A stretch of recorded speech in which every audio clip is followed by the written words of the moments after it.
Good evening, and welcome to the 38th Annual Awards Ceremony for the 100 Club of Central Texas. The organization has proudly supported first responders and their families since 1983. Well, that includes firefighters, emergency medical technicians, law enforcement officers, and dispatchers. The club also provides financial support for ballistic vests, agency service animals, and scholarships for continuing education.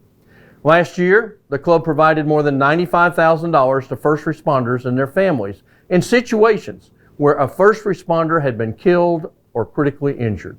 And they provided another $30,000 in scholarships for continuing education. Well, this evening, we'll be honoring a few of our first responders who have gone above and beyond to provide exceptional public service, including saving lives. And simply put, we'll be honoring real heroes tonight. And some of this evening's ceremony highlights will include a message from my colleague, Representative Donna Howard, a very special message from John Paul DeGioia and Gary Spillman, a never-before-released song from Kevin Russell, Shiny Ribs, and of course showcasing our scholarship recipients, and most of all, our award winners. Without your membership, your sponsorship, and donations, the 100 Club could not fulfill its mission. So again, thank you for joining us this evening, and please take a look at the online auction for an opportunity to support the club by bidding on some of the great trips, items, and experiences. We'll share the online auction link throughout the ceremony, and without further ado, enjoy the awards ceremony. Please consider sharing this link on your social media page, and thank you again for supporting the 100 Club of Central Texas, and may God bless you.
Hello everybody, it's Gary Spillman and John Paul DeGioia, JP here.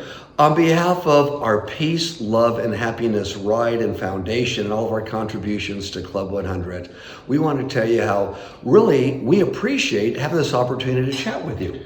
It's really the high point right now. We've been sponsoring the 100 Club through our Ride and John Paul's Foundation for 19 years. 19 years, or 19 wow. years, and it's been an honor for us. And I know that everyone who's in the audience right now is wishing we could do this in person, but we're here to say thank you very much for all you do. But I think even more important to let you know what we know, and what we know is this: without you, our city, our community, all of Central Texas would not be able to have the kind of life we have right now.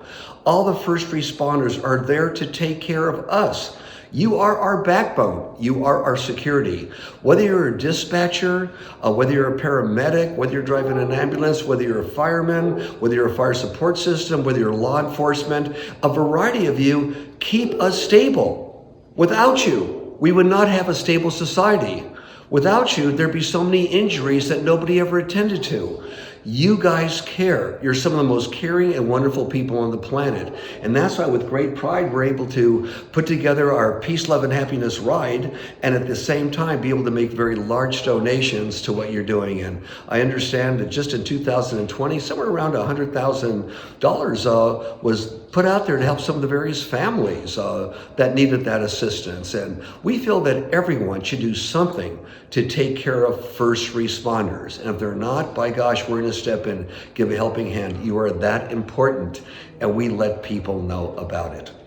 Well, John Paul, I'm going to use your saying, unshared success is failure. And you guys share everything you do every day in the streets for people you don't know. And that's why it's important to John Paul and I that we continue to lead by example and give back to you. Like you said, without you, we have chaos. You are the backbone of our community.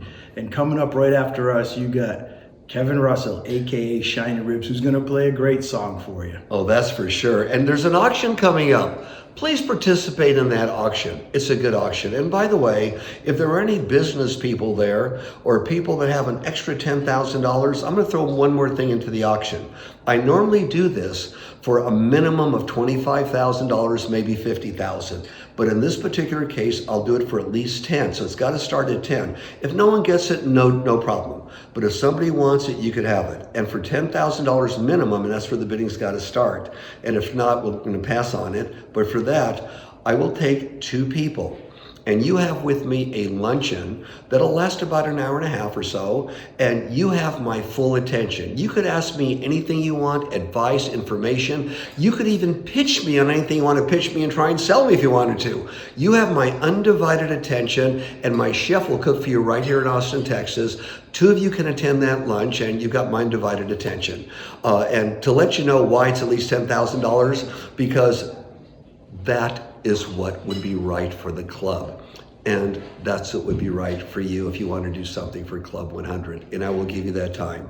By the way, if I do lecture, I either do it on behalf of a charity, but my normal fee is $50,000. I never take it, by the way. I always give it to whatever group I might decide to be with. Let them keep that money. I think the least I've ever gone for before, I think it was about $25,000 was the least.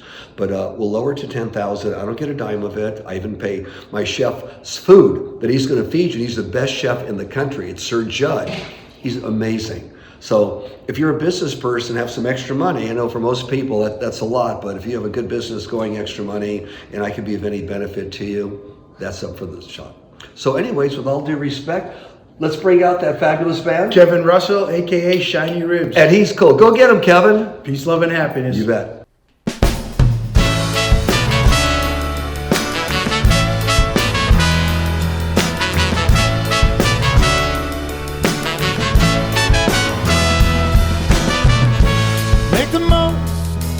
Of your time together, people always say goodbye.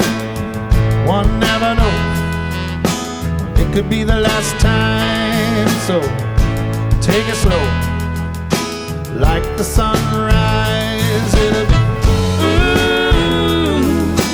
gone too soon.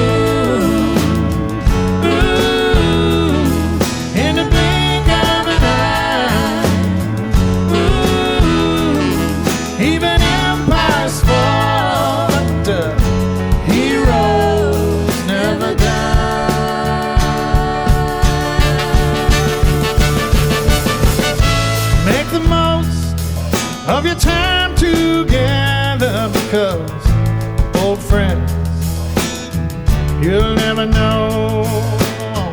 Keep each other close through stormy weather, because once we go, we really go. Gone too soon.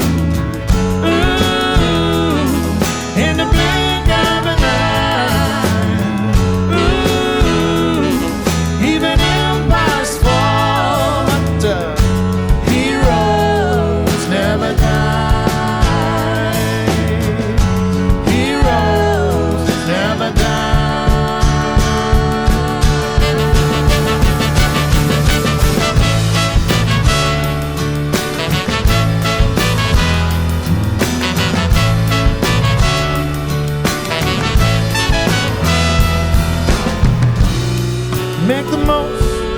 of your time together.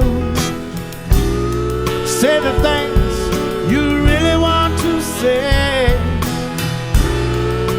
People can't just read your mind. It'll be too few years full of long days. There's too few years full of long days. There's too few years.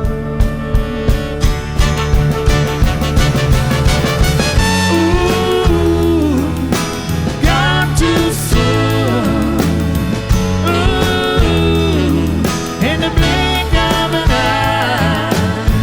Ooh, even empires fall, but heroes never die. Ooh, gone too soon. Ooh, in the blink of an eye. Ooh, even empires fall, but heroes never die. Heroes never die. Heroes never die.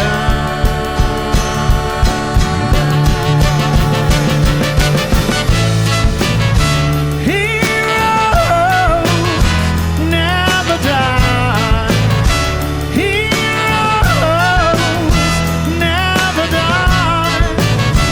Heroes never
What a wonderful way to open our celebration of our local heroes. First responders are the closest thing we have to superheroes, and the depth of our gratitude is not easily expressed. At the 100 Club of Central Texas, we strive to respond to our heroes' needs as quickly as they respond to ours. That's why we provide funds immediately following a line of duty death or critical injury. Our goal is to help the families focus on their loved ones during this time and not worry about those daily needs. I would like to take a moment to thank some of our sponsors who have done so much to help us fulfill this mission. Please join me in thanking tonight's presenting sponsor, Roger Beasley Mazda. I would also like to thank the Austin Automobile Dealers Association for their continuous support of the club.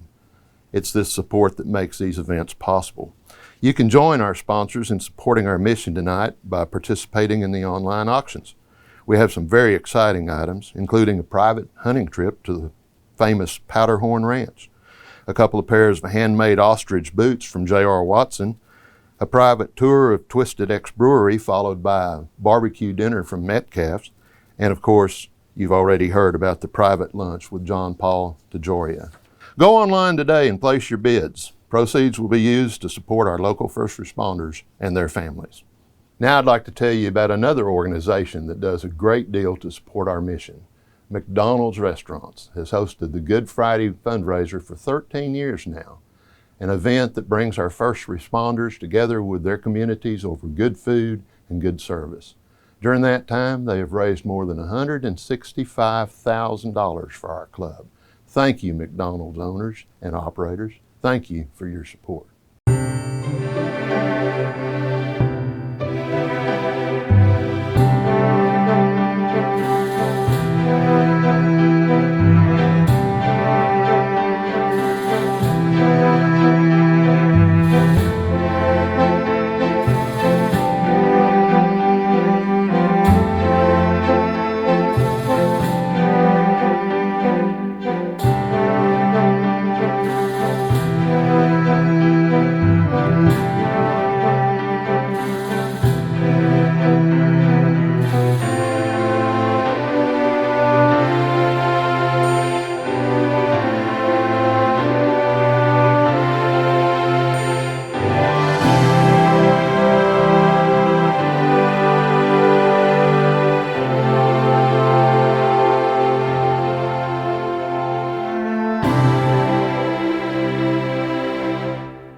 I'd like to invite our Executive Director, Graham Jones, to help me recognize a very special woman who has never wavered in her support for our first responders, always going above and beyond to fulfill our mission, both financially and emotionally.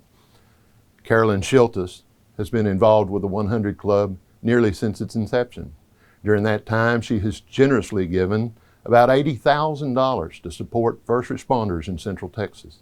She served on our board of directors from 2004 until 2019, during that time writing the same bylaws that would eventually require her to step away. She was the chair of program and benefits for several years and developed close relationships with all the families that we have served. She continues to serve on that committee today. Never one to appreciate the spotlight.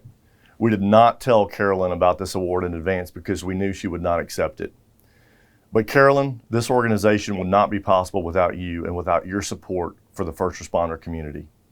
Thank you for everything that you have done and continue to do for our first responder community. For those reasons and many more, we are immensely proud to present the Outstanding Philanthropist Award to our good friend and my good friend, Carolyn Schiltis. Please welcome Kathy Gieselman, Vice Chair of our Board of Directors, to tell you about the Dr. Moritz Endowed Scholarship Program. Thank you.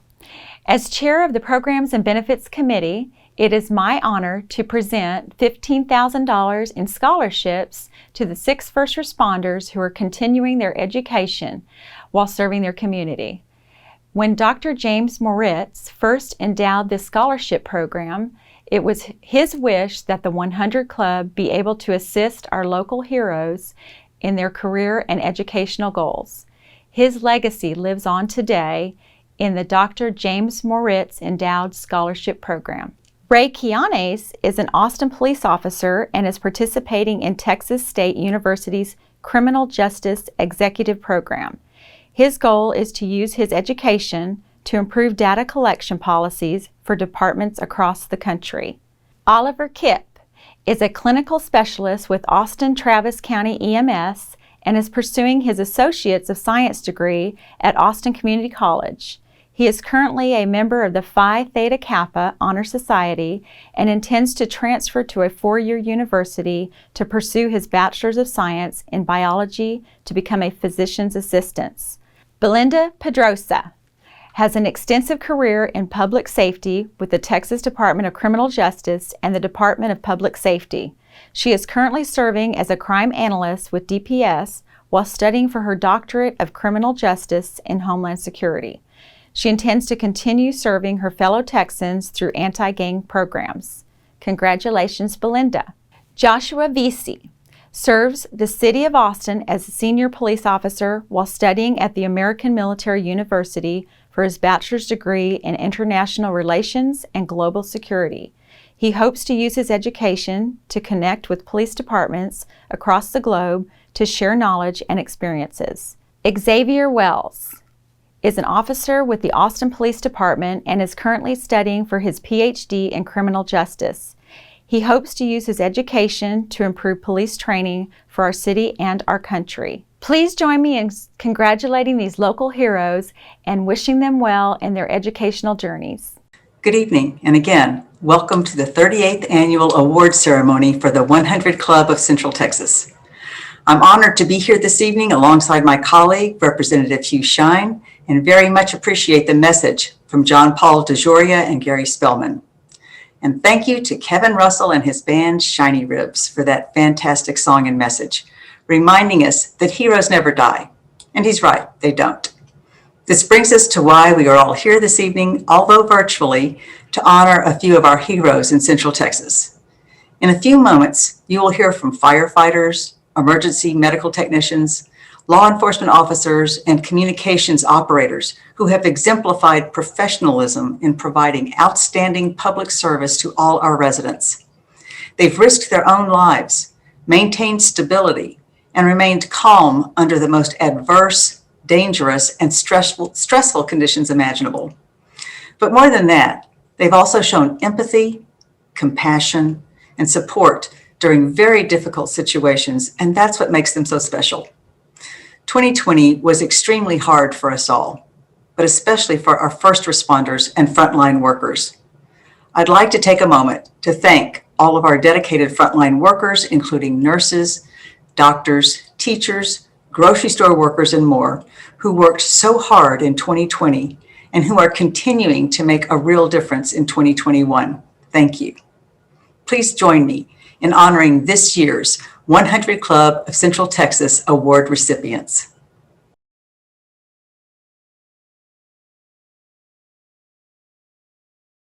Hello, I'm Graham Jones, Executive Director for the 100 Club of Central Texas. I just want to congratulate Officer Cadenas for his award on behalf of the club. You know, as a citizen of Austin, I'm proud that Bino represents the Austin Police Department. He's what we need in law enforcement today. He cares about his training, he's compassionate, he has a lot of passion, and he supports his community. So thank you, Bino, for being there. Thank you for your public service, and congratulations. Officer Bino Cadenas has a servant's heart, both in his personal life and as a police officer with the Austin Police Department. I am a servant leader because in everything that I do, I see others first. He has this way of wanting to do bigger and better things for the community. It's a natural ability that Bino has. And I do think he enjoys it. I think he really enjoys it. He's just the kind of officer that when he leaves, he can't leave. He has to be able to come back and say, how can I help?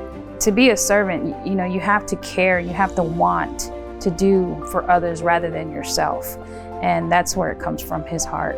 He's a guy that will reach out and make sure that you're taken care of. He'll bend over backwards. He'll come to you at 3 a.m. if he's required to. If you call Bino, he's going to do everything in his power to be there to help out. You know, Bino went back to school a couple of years ago under a very prestigious program at the University of Texas.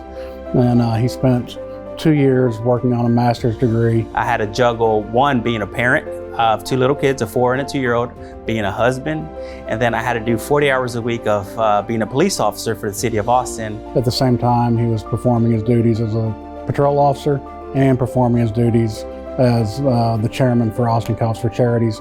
It was well worth it because I think it has created a foundation for me that I forever will be a leader, and I always want to give back, and it has built the tools necessary to create partnerships, networking that make a leader successful. That just shows you how driven he is and how much he loves his community and how much he loves the police department. I like being busy. I like every day bringing a new task, and ultimately I like helping my fellow officers who are in need and providing relief to them and their families.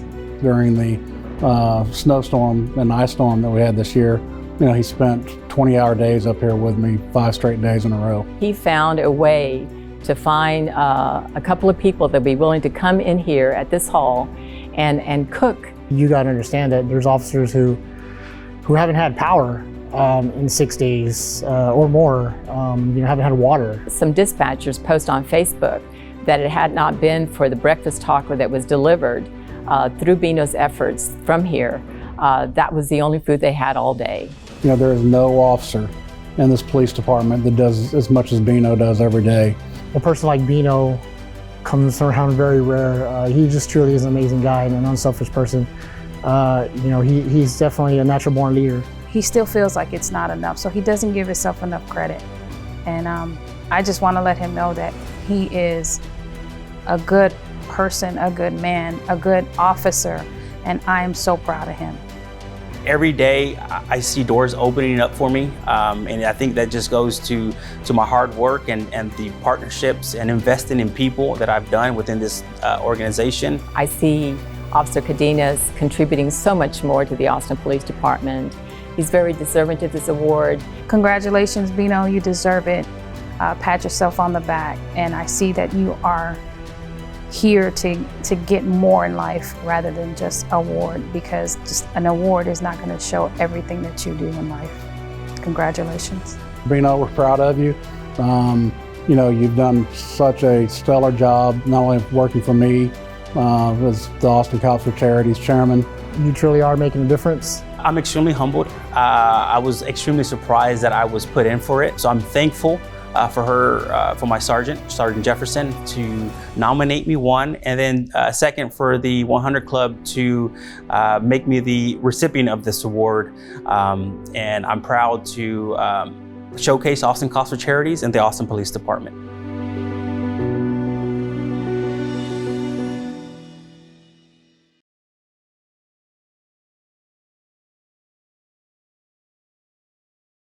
I got out of the military in 1993. I was Marine Corps.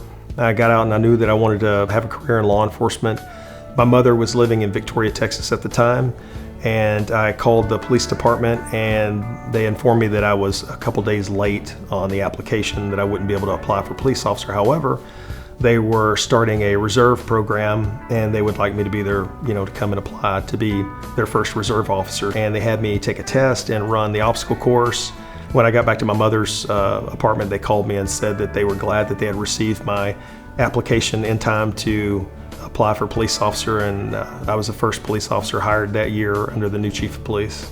There is no stop to the guy. He'll just absolutely work until there is nothing left at all to do, and then some. I knew that I wanted to go to work for the state police. I'd always been fascinated by the Texas Rangers and knew that at some point I wanted to do that, but I knew that I needed to have a pretty lengthy and stellar law enforcement career before I could apply there, so was fortunate enough to get hired by the Victoria Police Department. I would often drive through neighborhoods. If I saw people outside, I would stop and get out of the car and talk to them. I just so happened to stop at a residence in Victoria. Well, that turned out to be the wife of the Texas Ranger that was assigned there in Victoria at the time. So that Ranger happened to drive up. And so I asked him, I said, so, one day I want to go to DPS, and what's your advice as far as, what I can do to help my chances of becoming a Texas Ranger? And his response was nothing short of what I expected was, work hard, live a clean life. And so it wasn't very long after that, I got a letter in the mail notifying me that I'd been accepted into that DPS Academy for 1999 and was stationed just outside of Victoria and Edna, Texas in 2000. I got busy with drug enforcement on the highway, and some of the narcotics folks and the Ranger personnel obviously knew of me and knew that I was never a person to say no. I was always the one that was willing to work or work extra, not for any other reason other than I just like it. At some point, I think it was around 2004, as a trooper, I decided I wanted to advance my career. I wanted to do something a little different, and completely transitioned my career from the Texas Highway Patrol to the Executive Protection Bureau. I was absolutely fascinated that I had an opportunity to do that. It was a completely unique challenge. The people that I worked with, the opportunity to work with the governor, it was an absolute honor and privilege to be able to do that. So after about a year's time, and I believe it was October of 2005, I promoted to the narcotics division. And I remember the phone call very, very well when the person called me to tell me that I was being promoted and asked me where I'd like to go. I asked him what the openings were, and when I heard McAllen, I said, well, I want to go to McAllen. We worked major international drug trafficking organizations, so the complexity of the cases kind of blended into the complexity of the cases that Rangers, or that in my experience, Rangers found themselves investigating. And it was obviously a very exciting opportunity to work those kinds of cases. So I met the local Ranger company commander, which was then a captain in the Ranger Division, and I expressed to him my interest in promoting into the Ranger Division. I spent probably the next 5 days and took vacation and studied everything that I could possibly get my hands on related to criminal investigations, and took my test. When I found out that I'd been accepted to the oral interview board, I felt pretty confident. A few days later, I think it was actually 2 days later, I received a phone call from the Ranger chief advising me that I was promoting to Ranger. I first met Gary whenever he and I had promoted, and I could just recognize right away that he just seems to have life squared away, priorities in order. And the Rangers recognized that, and even as new Rangers, he was approached on a special operations group that they were forming We were barely even Rangers, and Gary was asked to be a part of that. So naturally, people see that in Gary. I'm in this position because I care about people. I want to help people's lives, and that includes my fellow law enforcement officers. Gary would be the kind of guy that people would pick up the phone and call and rely on for a little bit of advice. A guy like Gary, well, Gary is the guy that sets the standard for a lot of Rangers. And Gary knows, and he loves it when I tell this story. He's heard it several times. And it was, he and I were next. We were brand new Rangers. We were going through firearms training, and he and I had gone to dinner the night before, and the food was not cooked all the way through. We did not know that. So we're at the firearms range. We hadn't gotten started very long at all, and so he unstrapped his vest, and I asked him, I said, "Hey, are you okay?" Gary reproduced his dinner from the night before there on the range, and it was in dramatic fashion, and it was funny. So Gary had a severe case of food poisoning. And I mean, after 2 days of being in the hospital, Gary joined us back out there on the firing line once he got rehydrated, and he was just right back at it. And those were not easy days. And so I knew, number one, that he was dedicated, that he could take being laughed at with humility and style. My way to mitigate stress is to play jokes and pranks on my friends. And there's times where, there's pranks, and then there's times where, he'll send me just a quick email or something like that, and it makes you realize the humility. You just can't take it serious, and it just causes us both to laugh. It's a pleasure to work with him, and it's just because you know where his heart is, you know where his drive is, you know exactly what it is that he's gonna do, and there's no compromise. One of the proudest moments that I can recall in my law enforcement career was when they actually presented me and pinned on my Ranger badge. The Ranger badge is made of 5 peso, and if you ever had the opportunity to look at the back side of one, which I had prior to getting promoted, it's actually got all of the coin impressions on the back side of that badge. Very, very honored to be in this position and to have the honor to wear this badge. I just say congratulations to Gary, because he is just, it's deserved, it's well earned. He is just an absolute pleasure to work with. He's a stand-up guy. He's a hell of a Ranger and a leader within this company. Hello, I'm Graham Jones, Executive Director for the 100 Club of Central Texas. I just want to congratulate Ranger Phillips on his Lifetime Achievement Award on behalf of the club. Ranger Phillips has many accomplishments. He's very, very well respected throughout the state of Texas. He's worked with many agencies throughout the state. I actually had the opportunity to work with him on several investigations and saw firsthand his level of responsibility, his level of dedication, his professionalism, and how much he relied on his training and experience. So, congratulations, Ranger.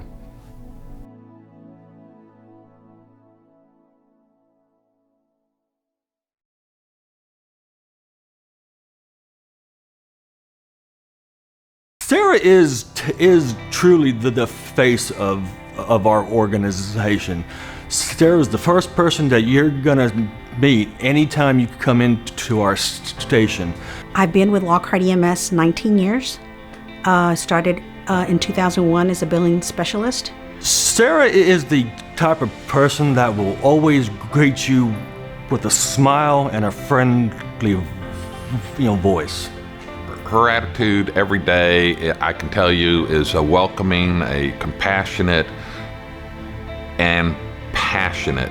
She is passionate about her job. I want our paramedics to make our department shine too, and to be proud of being part of this Lockhart EMS and Ascension. I'm proud of it, and I want them to be proud too. Sarah is always happy to help whoever she meets, whether they're new employees, old employees, or even the citizens of Caldwell County.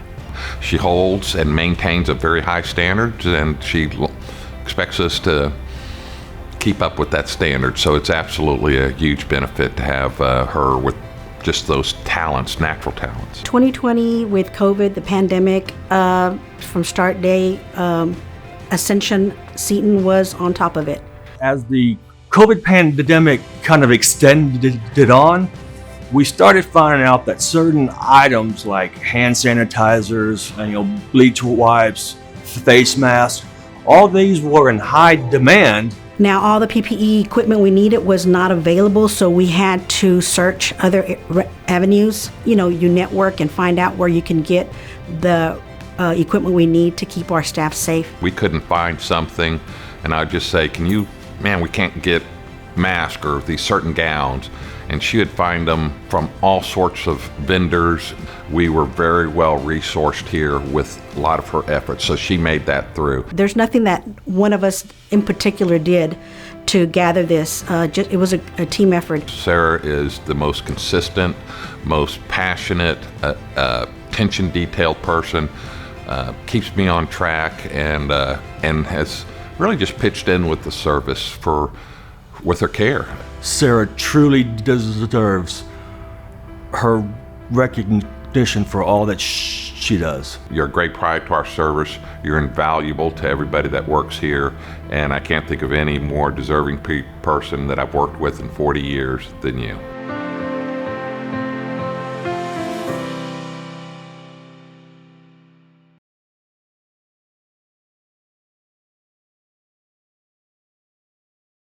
One of my night shift dispatchers, Claire Gonzalez, she was working a call in which an elderly infirmed individual was needing transportation home. So in order to keep the citizen from not being able to get the services they needed, she went out of her own pocket and actually ordered a Lyft or Uber driver for that individual. She was doing it because she wanted to provide a service for a citizen of the city of Austin. It's the kind of person Claire is.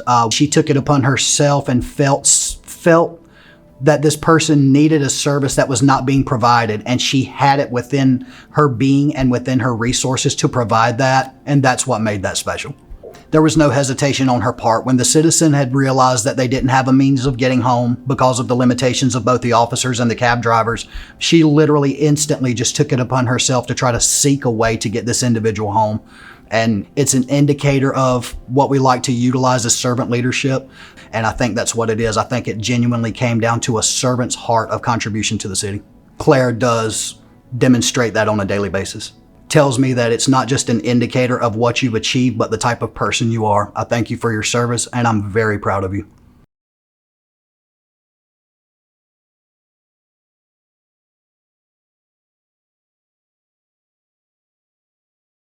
It was early morning, I want to say about 1 o'clock, and we got a call to help Elgin with a structure fire. This was around 12 in the morning. I looked up from the computer where I was getting directions from and noticed that we were veering to the left. Heard Lieutenant Locks come on the radio and say that they've had, their driver was having a medical emergency and they were not going to make scene, and they requested an EMS. So first thoughts was when I seen him, he was unresponsive, he was kind of slumped over. I seen the building to our left, and my first thoughts were just grab that wheel and start cranking to the right. I was worried about him, but we had to get back onto the road first before we hit the building. We all gonna be involved in problems. Lieutenant Locks had to take his seatbelt off, climb over the doghouse, which is a huge hump in the middle of the fire truck that is where the motor's at. Take control of the steering wheel, keep it from going head on into the funeral home. Take it between the funeral home and a light pole, which is only about the width of the fire truck. They traveled down a sidewalk. They jumped off the curb, which was about 2 foot.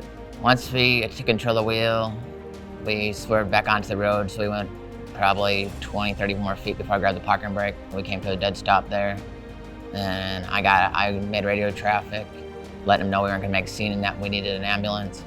Made my way to Elgin and found the scene that Nick described, where the truck was in the middle of the road.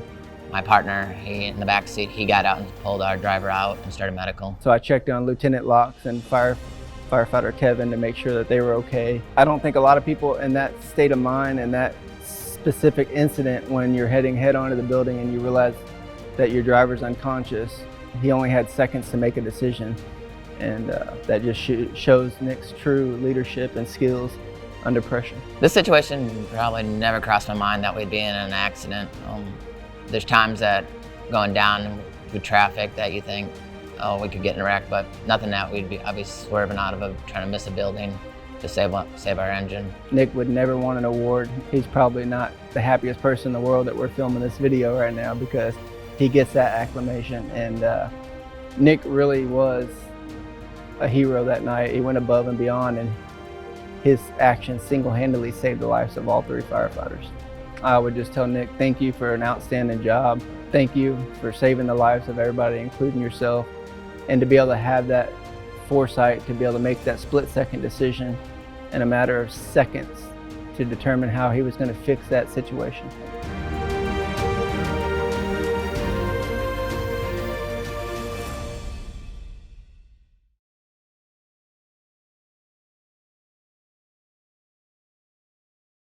Micah is kind of the epitome of leading by action. I think Micah pushes those boundaries. She breaks those glass ceilings because that's just a part of who she is. That's her character. I have been a paramedic for about 4 years now, and the people that I work with are great here. My first impression of Micah was that she leads by example. She is very straightforward with what her expectations are and who she is, and just her being Micah makes her something exceptional. I grew up with my mom, and she's a very strong woman. She was going to work full-time as a physical therapist, and just watching how hard she worked and how much she did to provide for us, I think really shaped me into the woman that I am today. Just to know Micah is to know that you can always be a better version of yourself. It's a little bit exhausting to be constantly motivated like that, but it's an honor to work beside her. During COVID, we had a lot of people who were out sick. I was pretty much working every other day for about 8 months straight. So I was trying to help fill the holes wherever I could and come to work and do my best to help my coworkers out. I had 2 of my coworkers come and live with me, and so I made a bedroom for each of them, and it was great having them there. We really all pushed each other through. We made sure that we were still working out together and staying mentally healthy as well as physically healthy during COVID. Some of the things that Micah embraced as just her new normal were absolutely not normal, and that was another just element of care and generosity that she displayed. I just think that speaks to her character. I think it was just really important to try to step up and help out where we could. I was available to do it, so there is no reason that I shouldn't. It's convicting and inspiring because you see what it's like to be around an individual that remarkable. It creates that professional friction that makes you want to be something more because you see what that produces. I think it's really important to keep learning and growing and making yourself a better medic. So I eventually would like to join the tactical paramedic team at Austin Travis County EMS. So I'm working on getting my tactical medic cert. So the tactical process is a very difficult process. No women have ever been successful with the initial PT test or the stress day. It was really exciting to put all that work in and go through and be successful with the PT test and with stress day. Micah doesn't make people follow along with her. She just kind of blazes her own trail because she knows it's what's right. Micah has every right to be overconfident, even arrogant, and she's not. She is one of the most outstanding first responders in the region. Just by being who she is in this profession. Congratulations, Micah, on winning this award. You absolutely deserve it, and I hope you take ownership over it.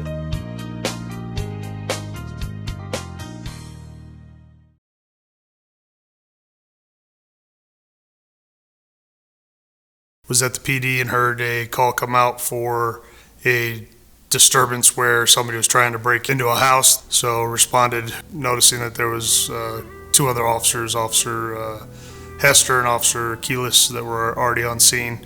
We created a reactionary team in the front to respond into the home, and the door was barricaded, and we were able to make entry there.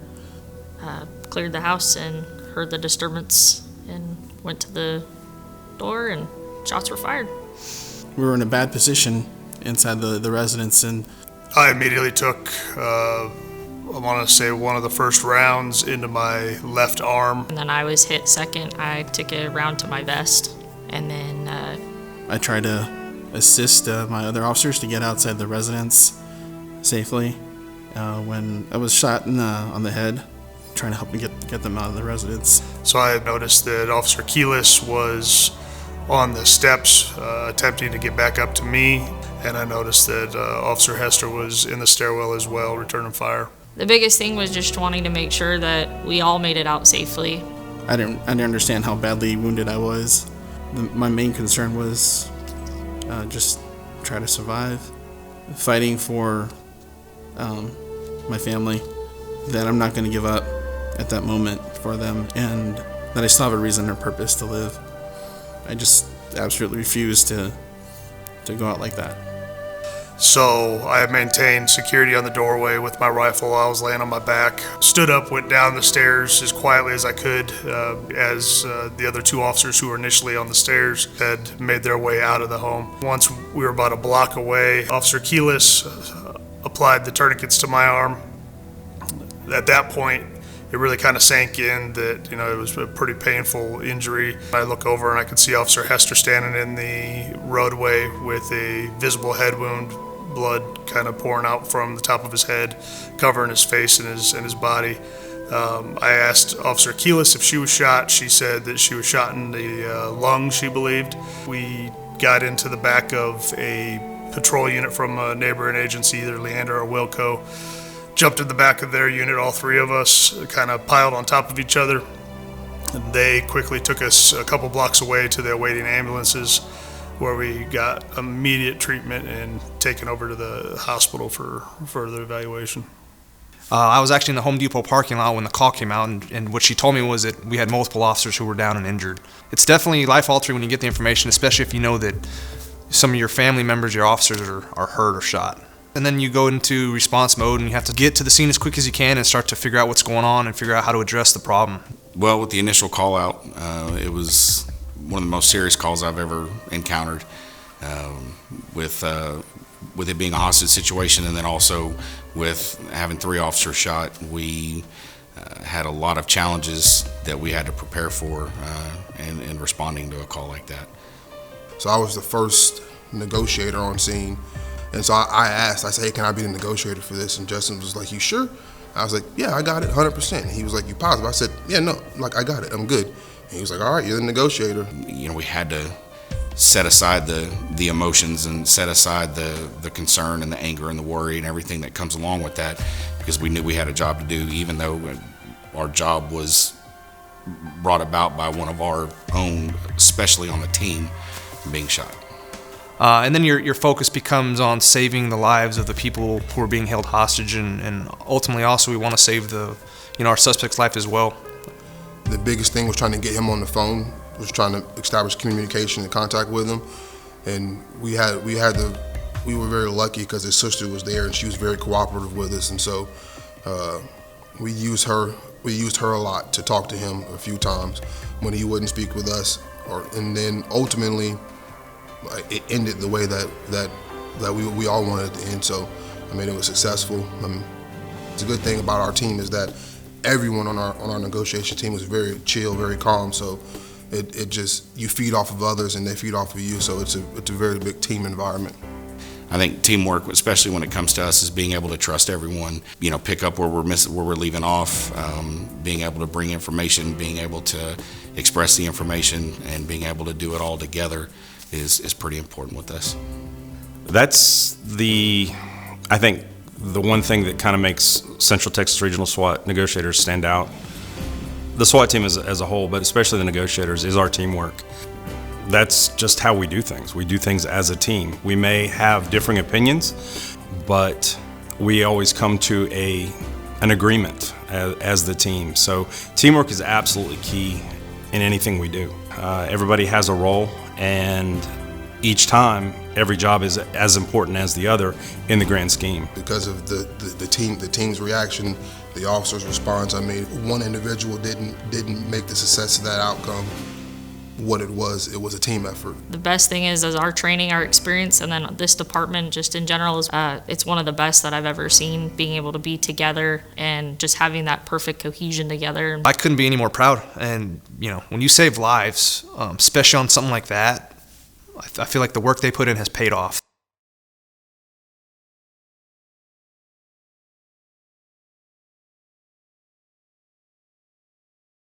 When your child goes missing, I mean, your entire world is upside down. We knew because of our son's habits, he reached out to his mom and his sister several times a day. And so when you didn't hear from him for 3 days, we knew something was extremely bad and it wasn't right. And so we knew he was in dire danger. We met Detective Turk for the first time on June 29th. We had reported our son Christopher missing, and he came to talk to us about the fact that he was missing and what he was going to do to find him. So within about an hour, I was talking to the family, and I communicated with them probably daily. He was our lifeline. Like, we knew that we could call him at 3 o'clock in the morning and he would answer the phone. We had multiple people, myself included, out at the original crime scene looking for evidence.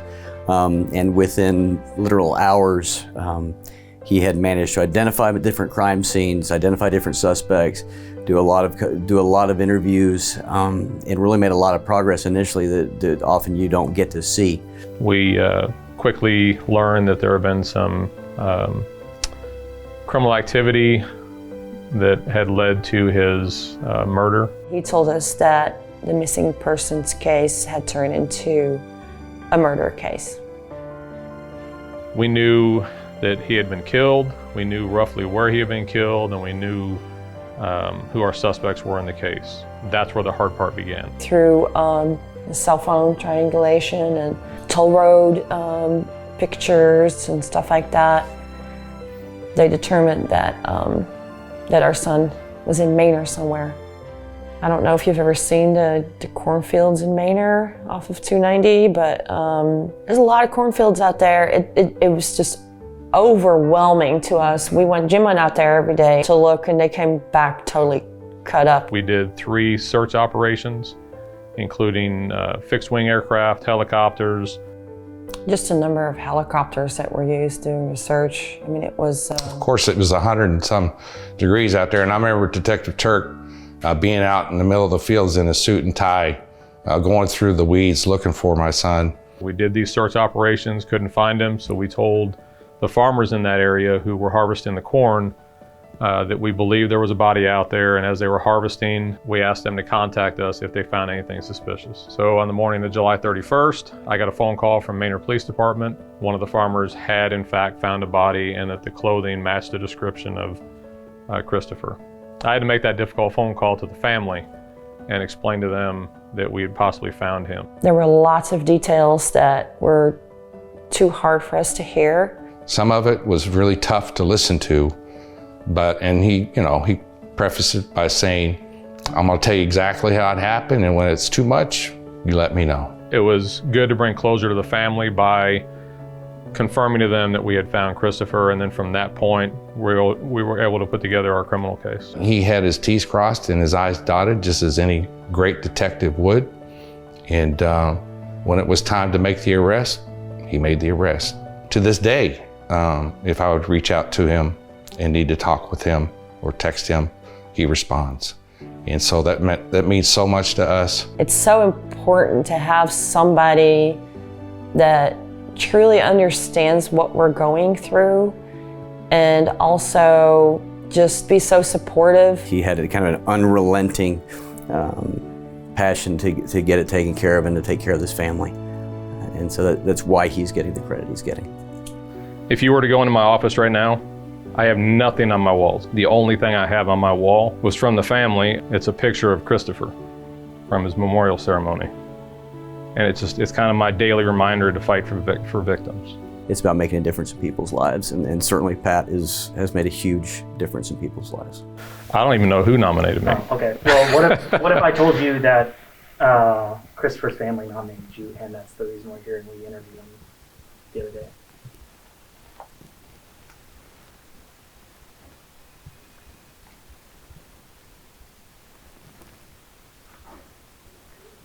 They use the term hero a lot yesterday.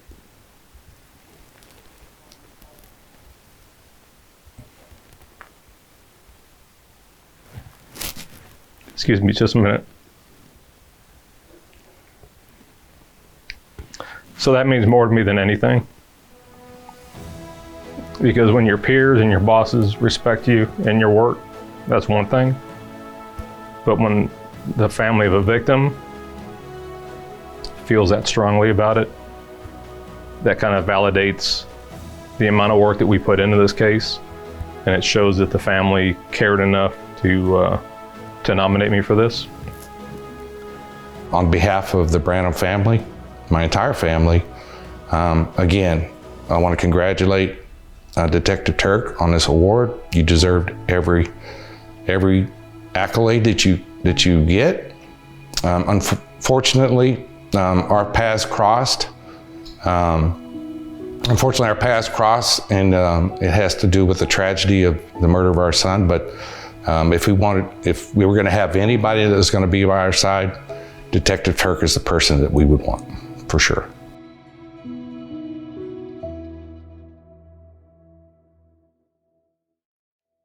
Hey guys, if you have attended our award ceremony, you know there's one thing that I always do.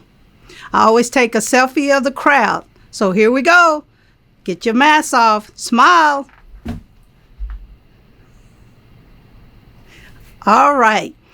On a serious note, on behalf of all of us at the 100 Club of Central Texas, thank you for joining us for our 38th annual award ceremony. It has been an honor and a privilege to recognize these outstanding first responders for all they do for our communities every day. We would be remiss if we did not take a few moments to honor those first responders who have given their lives in the line of duty in service to our communities. The club honors each of these fallen heroes and their families.